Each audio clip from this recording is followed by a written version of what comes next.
Hello, this is Joy News Desk for today, the 20th of March 2024. Coming up in this bulletin, Government's Agenda 111 comes under scrutiny as minority in Parliament accuses government of lack of transparency and corruption. More as the government says funding is available to complete 60 of the Agenda 111 projects. Of the say you didn't do any of them. Hundreds of communities plunged into darkness as thieves vandalized high-tension towers belonging to the Electricity Company of Ghana. We came this morning to see that the towers holding the lines have fallen. Eight of them have fallen on the ground. Activities of criminals causing prolonged power outages in some parts of the Ashanti region. We will tell you more. Basic schools in Dade-Kotopong municipality still in ruins 10 months after its roofing was ripped off by rainstorm. More as the pupils reel under severe conditions affecting their academic work. We are not feeling comfortable because whilst the teacher, the Maledada school teacher is coming to teach, and whilst our teacher too is coming to teach, it will be confused. I'm Sweetie Abochi. Stay with me for details.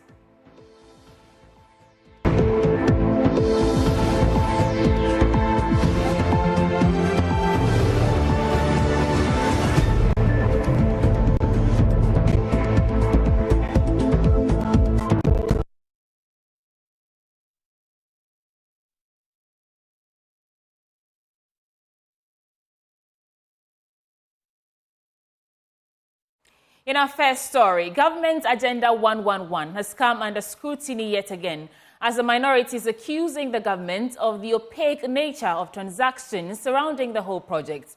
The debates couldn't have gotten more heated than this as both the minority and majority clashed on the matter. Speaking on PM Express, ranking member on the Health Committee, Kobina Minta Kando, chastised the government for issuing contracts to people who have currently abandoned the sites. How we created another bureaucracy at the presidency for this purpose beat every reasonable Ghanaian's mind. That's number one. But that is not, again... That's number one. I'm building not any point. Evidence. It's not an evidence. My point. I'm building my point. It must just take time. Number two, I have personally gone round with some members, your reporters, who've gone round to some site where people have taken mobilization more than a year down the lane, and absolutely nobody is at the site. And there are people, there are nobody at the site. If it is not to satisfy family and friends, what is it? Again, if you go to the Ministry of Health, we have standard prototypes of district hospitals, standard design, but we again engage David Ajayi and paid millions of Ghana cedis to him to redesign. If it is not to satisfy family and friends, what is it? So from the beginning, the onset till now, there are bizarre circumstances up to date. But none of the things you cited is evidence to suggest that there is corruption, which in essence, in the summary, is what you're suggesting there is. The system is opaque. There's no transparency. As you said there, when did they open tender for bidding of that project? Do you know? Tell me. But Chairman of the Health Committee, Nana Ayiwe-Friye, said government is moving steadily on the project and is on course to complete at least 60 of them. Please stop that. All the Irojet ones, you abandoned. I even said it on the floor of Parliament. You did not. Now, let me also move forward. We have come to complete their projects. And you see, a government that believes in the fact that you don't do all these projects we are talking about, we have secured funding Okay. You didn't have secure funding. You didn't have secure funding. You were just making promises without the NMS. That's the difference between Mahama and you. When you didn't have any, you didn't know where you were going to have money to even construct the hospital. If you don't allow me to get this through, we will not serve our audience. So I must get no, we just have to say. The free, please. A lot. No, time is Address this question for me. Okay, which one? The 50 or 60 you say you're confident will finish. Yeah. Is there dedicated funding for it? From ABFA. For ABFA. Okay. That is not true. We need more than $1.7 billion to complete this project. No. He's talking about this argument. How much is he available? How much is it available that they are going to use to complete? Then I come back to the NMS issue. It is not true. There's no secure funding. You should show us in the budget where we have the funding to finance 50. It's not true. When they appeared, they said they had distributed 250. Did not grant an LC to complete it. They use all the money on Dodo, and that was for 5 hospitals. That is NDC for you. The question it is the MPP that has come to raise funding to complete all projects. But the answer is no. I want to read document you authenticated about the funding. The projections was to complete the 25%. An estimated amount of $300 million will be required to support this output. Yes. And we don't have the 300 million in our budget. He says but they have raised 400 million. Okay. In which budget? They have given it to them. In which budget? You're talking about November 200 and some. They've released several tranches to them. Even when you add the one in the 2024 budget, it doesn't even add up to 400. Thank you. Moving on, the Electricity Company of Ghana is coughing up several thousands of dollars as the company begins emergency maintenance to restore power to affected communities. The activities of suspected criminals are causing power outages in some communities in the Ashanti region. Ohemintewia has more. The miscreants are targeting bolts and nuts, holding the base of high-tension towers belonging to the Electricity Company of Ghana. In one of such operations, thieves caused 8 towers, covering about 12 kilometers to 4, leading to power outages. The power company has had to ration power supply to affected areas, which included Kumawu, Bekwai, Pansonkwanta, and Ejisu.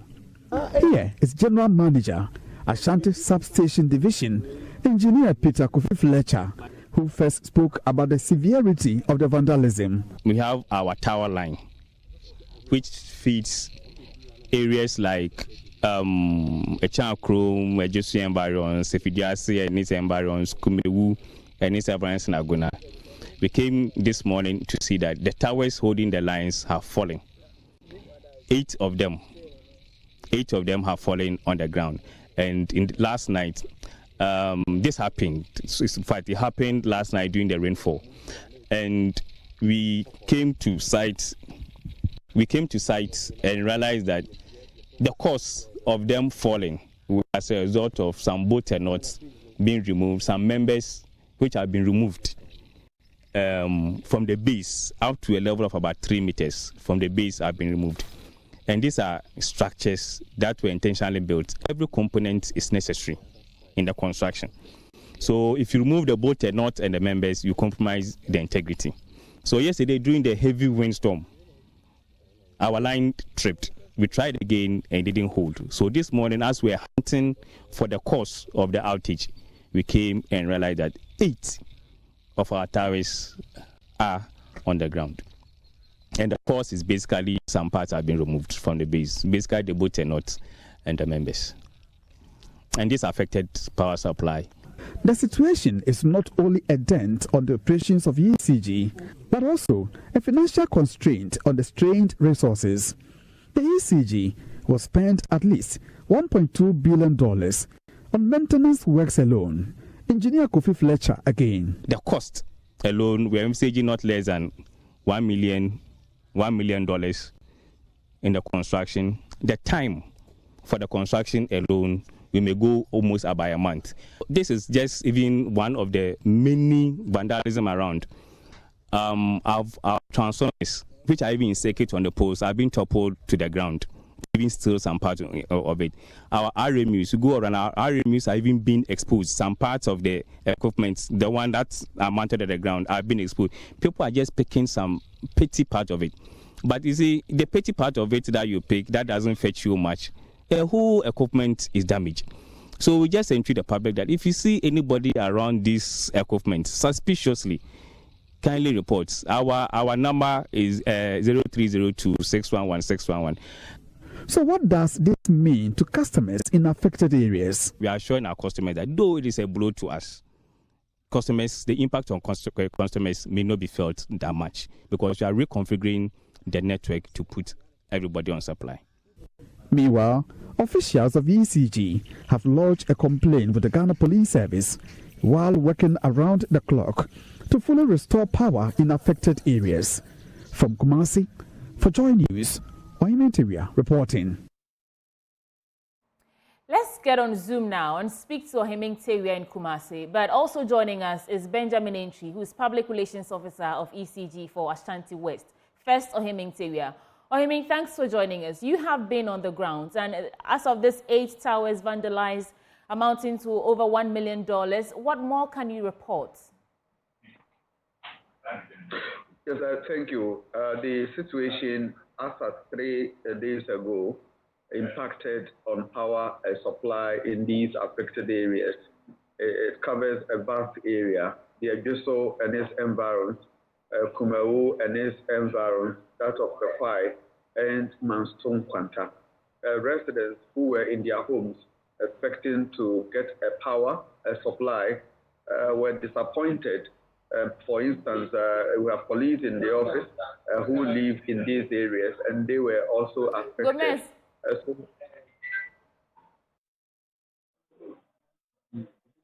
Hello? Yes, we can hear you. Please proceed. Yes, we have police in our office who were also affected by these outages. So yesterday in the morning, we're even discussing how come the power outages have been so pronounced. And it was later in the day that we got to know that thieves have ransacked the ECG's towers. And when I got to the scene, I realized most of these towers were located in, for instance, rice farms, where farmers are always at site working on these farms.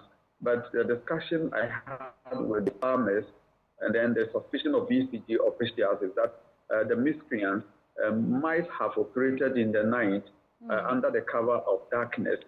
So as of yesterday, ECG officials have started working to restore power to these affected areas. And I saw their staff carrying some equipment and then electrical cables and gadgets to these areas to work on the towers which were lying down in these bushes.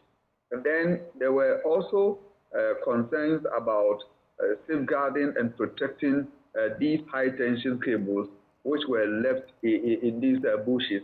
So ECG officials made efforts, and there was arrangement after lodging an official complaint with the Ghana Police Service. They also liaised with police to provide security and protection to these cables to prevent further, destruction to these cables, which serves majority part of the Ashanti region. So that has been the situation. Even this morning, my checks also indicate that the workers, the contractors, are busily working to provide and also restore these towers that were removed to its original positions. Right. So these current temporary measures that have been put in place, do you think that they will suffice? Or what are the community people saying is the way forward? For community members, many of them are not aware that they have ECG towers being attacked by thieves because the towers are in the bushes. They are, I think I spotted 2 of them, which can be seen, especially when you are in the Ejisu area. So I used the Ejisu community. I was in the Ejisu community, and that of Ejisu, there's another tower that has also been affected. For that one, you can see. So for residents, they don't know that these towers were on the ground, or they have fallen because thieves had attacked them. So little they don't know that their power supply being cut was as a result of the activities and operations of these miscreants.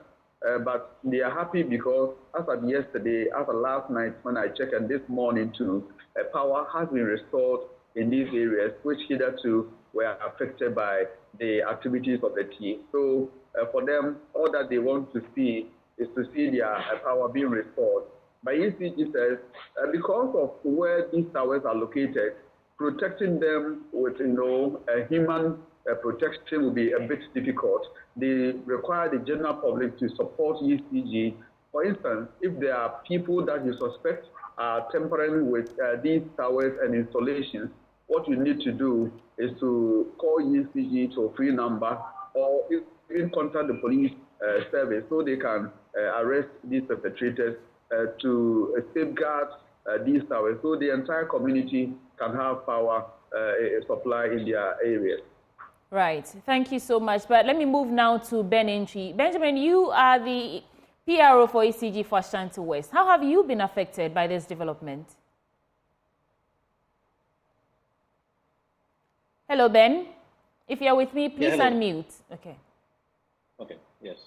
So I was asking, how have you been affected by this development?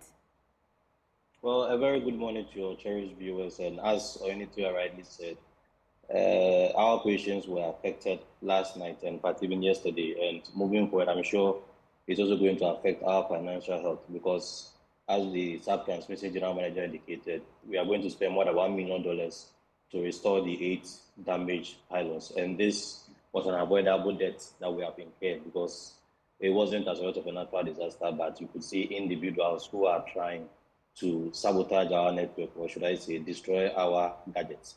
In fact, you would also realize that in as much as we are going to suffer this financial burden, there's also a financial loss that we lost yesterday within the period that the outage occurred, because anytime power goes off ECG, we lose revenue from unserved energy. So you would realize that yesterday from morning around 6 o'clock to around 6 p.m. that most of the communities were restored to a national grid, whereas that we lost revenue during that period as a result of unserved energy. Then again, we also lose what we call the goodwill from our customers, because our customers experience an outage. You would realize that hospitals within the area, the Ejisu government hospital, they always need power to operate, to treat their patients, and I think major surgeries, among others. They also lost their power supply. Schools over there, like Ejisu Secondary School, among other schools over there, they all lost power supply. So you realize that students could not even study. And even so, look at the social aspect as well, from the education sector, the health sector, to even businesses, because businesses within that area could not even operate as a result of these, the activities by these miscreants. And we are grateful for Joy News for joining this fight, because as Oyenitua rightly said, this is not a fight that ECG can win alone. It's, should I say, a partnership between we and the general public. So we humbly approach the general public to assist us. This is how it has impacted our people financially, as well as even the social aspect and the economic challenges as well. Right. But have you made any arrests, any suspects in custody yet? Well, as we speak, we only reported the incident to the Ghana Police Service, and investigation has commenced. And it's our hope that very soon we'll get at least 1 or 2 people. Because as the general manager rightly said, it's not just so that this incident has occurred. It's not like a one-off thing. It's a menace that is gradually gaining momentum in the Ashanti region, because you realize that an area will complain of an outage. By the time we get there, realize that a transformer is on the ground, has been damaged. The important equipment like copper windings, the bolts and nuts have been removed. Sometimes even the RME fuses have been removed as well. And once these items are removed, these customers will be able to get power supply. So we realize that the interest of just few people who are more or less like trying to damage our equipment will end up causing to a lot of people. So we have reported the incident to the Ghana Police Service. We are also liaising with security agencies like the NIB, the National Security, among others. Because, like you said, where our towers are passing, this is like a 33,000 volts network. We can't bring it to the center of town. Because imagine if this pylon was in the center of town and then the cables were damaged or the cables got to the ground. Imagine anybody within our vicinity could have been electrocuted. So we are also happy that in terms of safety, there is no casualty reported from the general public and then from the ECG side as well. So it's because of safety reasons and then where we can get corridor. That is why these pylons are located in the outskirts of the major town. But then we need the support because, as Oyini rightly said, there are farmers within that area. So if it is your farm produce that you are guarding, you're able to guard it very well. So see the ECG asset as your own asset because ECG is a state institution. Anything that belongs to the state belongs to all of us. So let us come together to help protect ECG installations. Because once we protect the installation, it will increase our chances of keeping the lights on. Yesterday, if it wasn't because we had an alternative route, because imagine the line was what we call a radial line, i.e. a one-way line. These people would have been off until that 1 month that will restore all the 8 hours back to the national grid.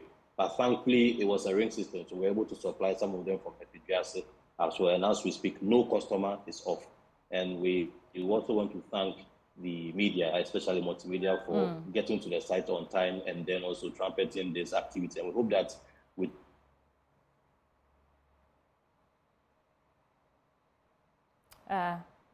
it appears we have some network challenges. That was Ben Entry, who's PRO for ECG Ashanti West. Let's move on now. The Electricity Company of Ghana, as part of its mobilization drive, has disconnected power to Garden City Special School in the Ashanti region.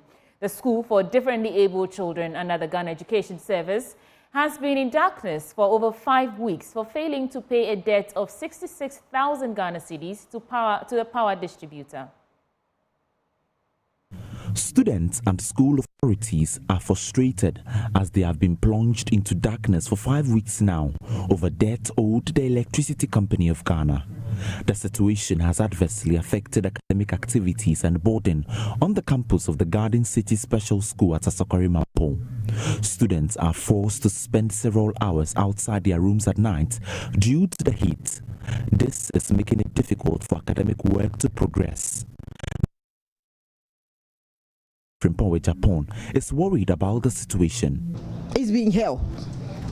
I would say it that way because I've been running up and down from their office, regional office to the district office. They asked me to make letters. I did the letter. I sent it to the district office. I went there to follow up the letter and I was told it has been endorsed and taken to the region. I went to the region because I wanted to meet the regional director and explain to him that yes, we know the school owes ECG, but these are children who are vulnerable. And this particular term is been a bit hard for us in the school because with the males' dormitory, the roof got ripped off. So they are sleeping in the classrooms. And for them sleeping in the classroom and no lights, I mean, it means some of them will not sleep. The school depended on a power generator, which also broke down. The headmistress says the school is yet to receive money from the government to settle the utility bills. As at now, ECG says until we pay, they will not put the light on for us. But where are we getting the money to pay? Nobody pays school fees here. We don't do any IGF here.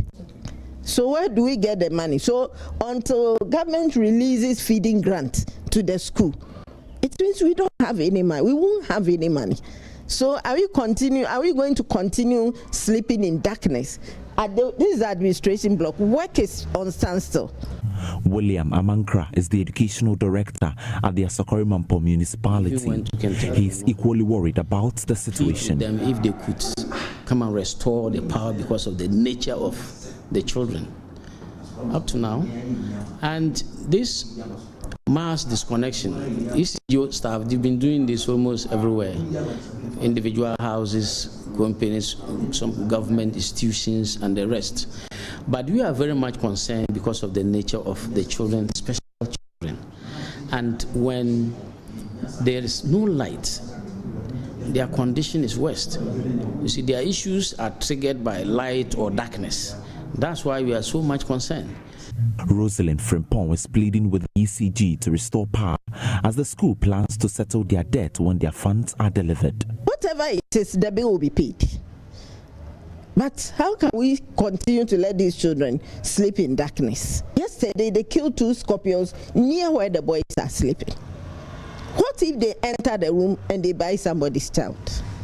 How will we explain it? A difficult moment here for the students at the Garden City Special School as they are being forced to sleep in darkness and intense heat. Some of the students here at their dormitory would have to be staying out for quite some time to get fresh air because their rooms are hot.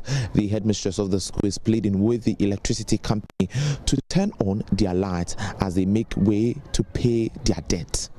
For Joy News, my name is Nana Boachitankwayadom. Kumasi. That was Nana Boachi Adam there. Moving on, classroom blocks at Manle Dada and African Unity Basic Schools in the Ladade-Kotopong municipality are still in ruins 10 months after its roofing was ripped off by a rainstorm. Pupils say they are unable to undertake specialized subjects like computing and practicals because the facility is no longer fit for such a purpose. In spite of the promise made by the Ladade-Kotopong Municipal Assembly to fix the situation within 3 months, it appears this promise is becoming a pipe dream.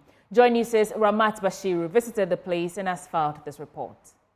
It's been almost 10 months with no roof over a 13-unit classroom block at the Africa Unity Basic School and Manle Dada Basic School in the Ladade-Kotopong Municipal Assembly. The roofs were completely destroyed following a downpour in May 2023.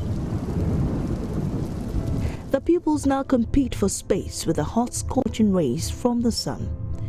But as the rainy season beckons, the fate of over 500 pupils now hang in a balance. The grim reality of having to stay home while the rain setting lingers on their minds.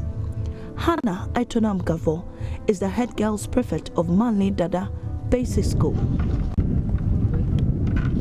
She says the situation has begun taking a toll on the academic work of her colleagues. And the academic works of the students now is coming down because when sometimes it rains, it leaks inside the room, yes.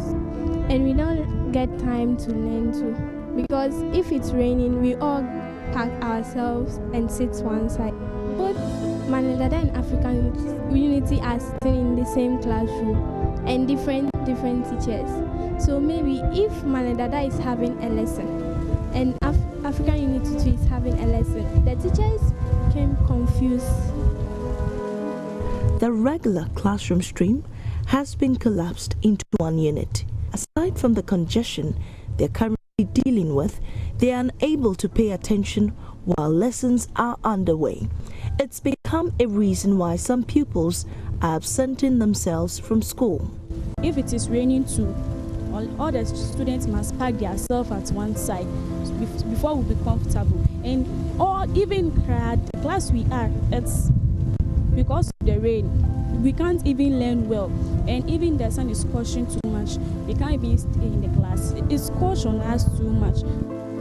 We are not feeling comfortable because whilst the teacher, the Manle Dada school teacher is coming to teach, and while our teacher too is coming to teach, it will be confused. Okay, for me, I'm striving to learn very hard because when it rains, we cannot concentrate on what the teacher is teaching on. So we all have to go to another class to purchase the small so that we can, when the rain stops, we can come and then learn. I feel sad because when the rain falls, it destroys our books that we used to learn. So we don't get enough books so that we can learn with it. For the head teachers of these institutions, cost sharing of classrooms, libraries, and restrooms are a major nightmare they have had to contend with on a daily basis. A timetable for 2 schools merged into one when it shouldn't be the case. We're having congestion in the classroom because 2 schools coming together as one was problematic. Furniture was also another. How to draw a timetable for the various teachers to go to class to teach, the 2 head teachers managing our resources very well was a bit challenging. The situation is unbearable It's uncomfortable, it's unpleasant. It retards teaching and learning. Instead of progressing, you see them retrogressing. Or sometimes getting information from different teachers becomes very difficult. The Municipal Director of Education at LADMA, Habiba Kotoma, is blaming the slow pace of work on resource constraints. She is confident with the intervention of stakeholders and some companies, the situation will soon be resolved. The fact that the cost is so much, the first company that came on board was not able to complete it last year for us. Then we have a current company in place that came forward willingly and asked if they could support any of our schools in distress. And the MCE agreed and handed over African Unity. We are hoping that this current company will work faster and get African Unity back on its feet. Then the Ghanaian child in La can go back into their normal classroom. Curious to find out the cause of the delay, Joy News visited the head of works for LADMA, Engineer Ben Debra. He stated that the budget for the project is yet to be disbursed, but was hopeful that work will be completed in 3 months when funds are allocated. Beginning of the year, we prepare our budget and we implement our budget based on what has been put in the gift miss. When we say gift miss, you understand. So every payment that is not in the gift miss, it will not be on it. So this year is the implementation year. Come in 3 months' time, you see the final stages of the work. Despite assurances from the Ladade Kotomo Municipal Assembly to repair the damaged classroom block, the situation remains dire, impeding academic activities and depriving students of the right to quality education. Ramat Bashiru's report for Joy News. Fantastic reports there by Ramaz Bashiru. Now, in other news, renowned media personality and host of Standpoint, Ohineyere Giftianti, urges young women to brighten their corner, citing her own journey from a floor manager to a television anchor. Speaking at the Hair Story Summit in Wa, Upper West Region, to mark International Women's Day, Ohineyere Giftianti emphasized the importance of perseverance in the face of criticism. Joy News Upper West Regional Correspondent Rafiq Salam reports from Wa. The summit held at the Ejisu campus in Wa and the team counted in accelerating gender equality through economic empowerment brought together participants from various political parties, women's groups, and students from different schools. The event is part of Feed Ghana's annual Hair Story campaign, aimed at highlighting the stories of women in diverse professional fields and promoting mentorship and advocacy for young women and girls. Executive Director of Teen Talk, Osman Linat, welcomed participants to the summit, setting the stage for discussion on gender equality and women's empowerment. International Women's Day is not just a day, it is a movement to recognize the resilience, strength, and unwavering determination of women from all walks of life. It is not just a continuous celebration of successes, but also to acknowledge the challenges we continue to face in our pursuit of equality and justice. Now, the flag bearer of the New Patriotic Party and Vice President of the country is speaking with the Ghana Chamber of Commerce and Industry. Let's cross over now and take a listen at the Western Premier Hotel in Accra. One of the key areas that you have to do as a flag bearer is to put together your manifesto committee and charge that manifesto committee with coming up with new ideas, new ways of looking at things.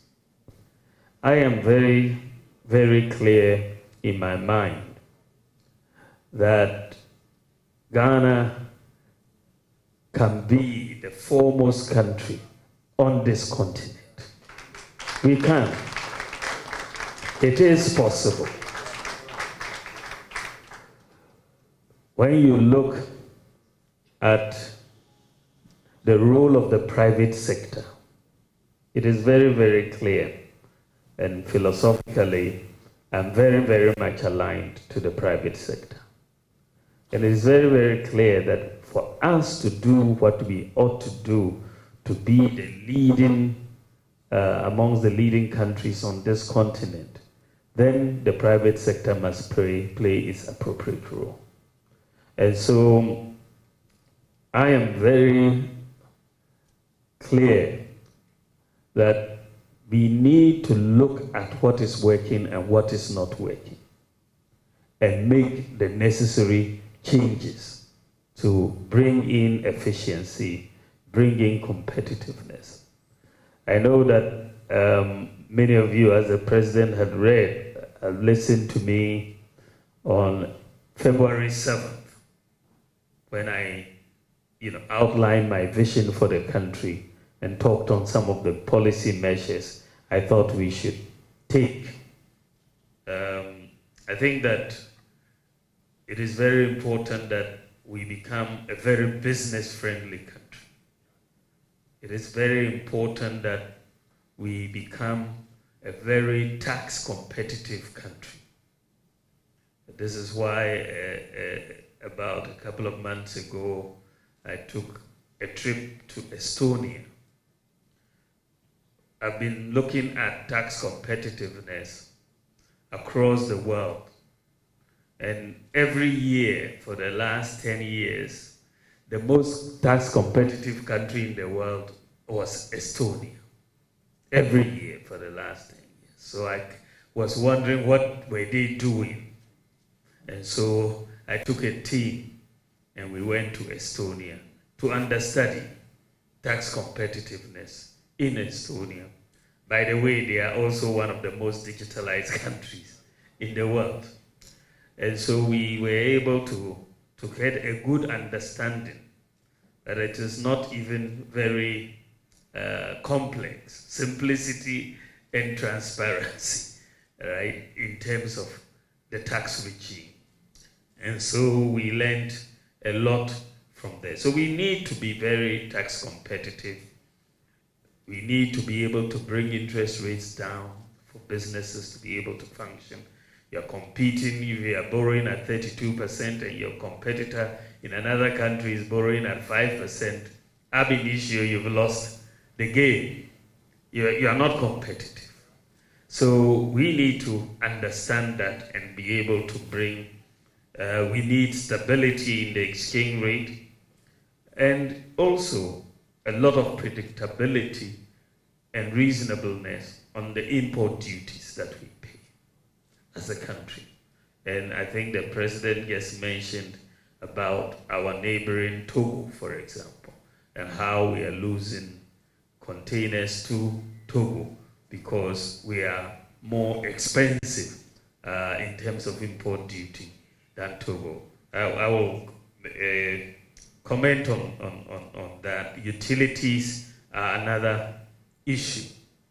So it was really heartwarming listening to the president and the proposals that the Ghana National Chamber of Commerce and Industry is making for us to consider in this manifesto that we are putting together. Why is it heartwarming? It is heartwarming because these proposals aligned with my own thinking. They align with my own thinking.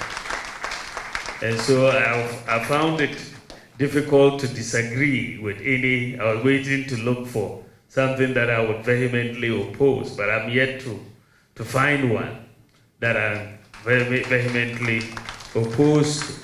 It means we are coming on the same page on this issue. We need to be transformational. And so we need to be taking decisions that will transform the country. And I don't believe going forward we are going to be doing the same things. I want us to do new things. I want us to do things we have not done before. And so I know that with you, we are going to work very closely together. I made the point on February 7th that where I want to go with this country, I said that in our first couple of terms in office, we have focused as a government a lot more on social interventions. But now I want us to move the focus to business and the private sector. And that is where I have some ideas, and I would speak to some of them once I hear some more from you, because I know that you have some remarks you want to make, and so I don't want to anticipate some of those remarks. I want to, since I'm here to listen and to take notes, and for my team to take notes, we'll listen to you, and then I will share with you some of the policies that I am, by the grace of God, going to be implementing in January 2025. So I'll thank you for your attention, and then I will sit down and listen to you. Thank you very much.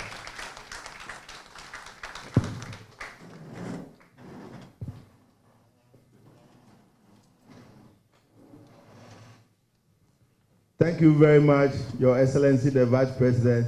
Please let's put our hands together for him.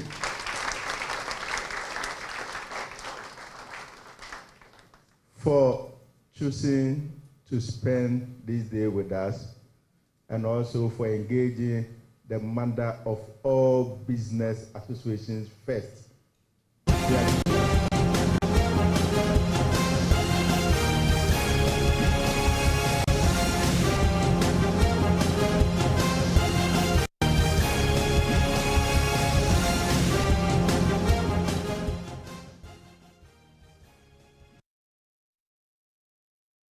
That was Dr. Mahmoud Baumia, and some of the highlights of my takeaways that we need stability in the exchange rates. We'll bring you a summary of that in a subsequent bulletin. But moving on from our election headquarters, the National Peace Council has cautioned political parties, representatives, and media practitioners to be mindful of their utterances going to the December 7 general election. The Peace Council is raising concerns about the use of insults and tribal statements to score political points. In a heat-up of campaigning for the parliamentary and presidential election, the council wants parties, representatives and supporters, as well as the media, to desist from using words that can put the peace of the country under threat. Nanaya Boache has more. The Peace Council's meeting in Kumasi was with political party representatives, some supporters and media practitioners. The workshop is to dialogue on matters that may affect the peace of the country going into the December 7th election, while encouraging stakeholders to resort to peaceful speeches during their campaign. Dr. Harriet Techi is a member of the Peace Council. During this period of our election in 2024, we would continue to live peacefully as Ghanaians. But the focus is more on our political parties, their functionalists and their constituents, and Ghanaians in general, to make sure that we continue to live in peace, because we have nowhere to go. We have diverse views, yet we need to express these divergent views in a much more peaceful way, so that we understand ourselves and continue to live in peace as Ghanaians. We should not, particularly again with our journalists, they should be careful the way they report happenings in the country. They should use language that will bring peace, not rather a language that will bring hatred. Apostle Bright Sosu also admonished the youth to desist from any acts of vigilantism. The measures we have in place to educate the youth, to make sure that they don't enter into any group of people who will be inciting others against the process.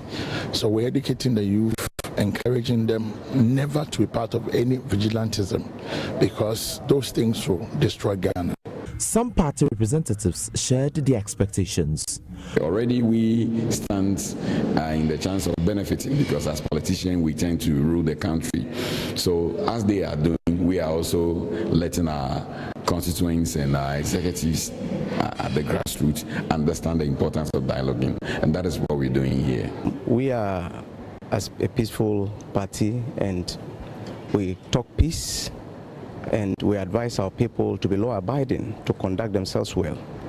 But we've noticed with very serious concern that the Electoral Commission is losing its credibility. And that is an issue that we are very much concerned about, and we've tried as much as possible to talk to them. One cardinal example I can cite is how they recruit officials to manage the affairs of the election. For Joy News, Nana Boche Dankwe. And that's it from our election headquarters. But right now, we're going to take a break. When we return, there's business news. Stay with us. Hi, good morning. Welcome to Business. My name is Darrell Kwao. The Ghana Institution of Engineering is calling for more collaboration from some government agencies rather than frustrate their operations. President of the institution, Engineer Kwabena Bempong, said there is a need to build a resilient infrastructure to withstand any shocks. He was speaking at the 54th Annual General Meeting and Conference of the institution. The 2024 Annual Conference serves as a platform for engineering practitioners and thought leaders to come together, share knowledge, collaborate, network, and contribute to the advancement of the nation's sustainable development. Engineer Kwabena Bempong urged engineers to design and construct physical systems that can withstand and recover from various shocks and stresses, including natural disasters, climate change, and human-made disruptions. And I dare say, many third world countries, we are very vulnerable to external shocks, such as the current, and I know whenever we hear of excuses to give for the current challenges, it was about the geopolitical wars, it was about the pandemic, climate change. Today, you know it. Yeah. And you see, for a lot of people, we never knew that we were fed, or our internet was fed by undersea cables. But today, even though it is a misfortune, we now know that we are fed by undersea cables. And I don't know whether the journalists are here. You know, the journalists, they seem to know everything. So immediately they are talking about ACE, and why is it that and these telcos don't have multiple connections and all that. But yes, truly, the internet disruptions as a result of the undersea cable cuts, they say multiple cable cuts. These are all shocks. With their attendant impact on our economic fortunes, it is thus important that as engineering practitioners, we play our part by designing and providing resilient infrastructure for our development. Member of the Council of State, Sam Okujeto, urged engineers to be more practical in their operations. Dubai is a desert place. There's no river that flows there. So they had to distill the seawater. But the streets are planted with flowers and plants being watered several times during the day. Qatar is even building a new city now. I mean, when you see the design of it, you'll be shocked.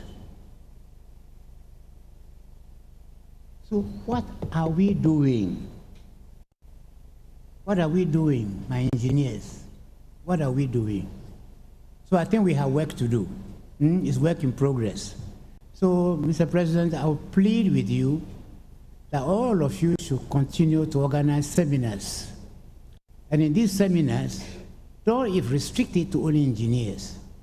Try and get the other professions as we were doing before. This year's conference was under the theme, Engineering a Resilient Future, Innovative Solutions for a Sustainable Ghana. Now, unemployment can be addressed if there is more collaboration between the private and public sectors. This is according to academician Professor Ejisu Adi. She says much is not collectively done from both sectors, hence the need for stringent policies to support young people. She spoke to Joy Business at the 13th Teaching and Learning Conference. According to the Ghana Statistical Service, the average unemployment rate in Ghana for the first 3 quarters of 2023 was estimated at 14.7%, with the rate among females consistently higher than males. The chairperson for the Forum for African Women Educationalists, Ejisu, called for a deliberate approach on the part of government to address the unemployment menace. It's those who put the curriculum together that should be doing this work of making sure that the curriculum speaks to getting young people in the frame of mind where they can see what is around them as a resource, right? And so the teachers will then take that up and move with it. But I think if you look at unemployment, I think what I would like to put across is what are the resources for employment, and they are there, and we should be picking on those instead of looking at the negative side of it. Head of the Lutheran Mission School, Leslie Tay, called for more support for teachers. This is the 13th teen conference to be held at Lincoln Community School, and teen stands for That Education Network. It started 13 years ago with a very small group of our Lincoln teachers, Ghanaian local teachers who work here, who really wanted to reach out and support their fellow teachers. And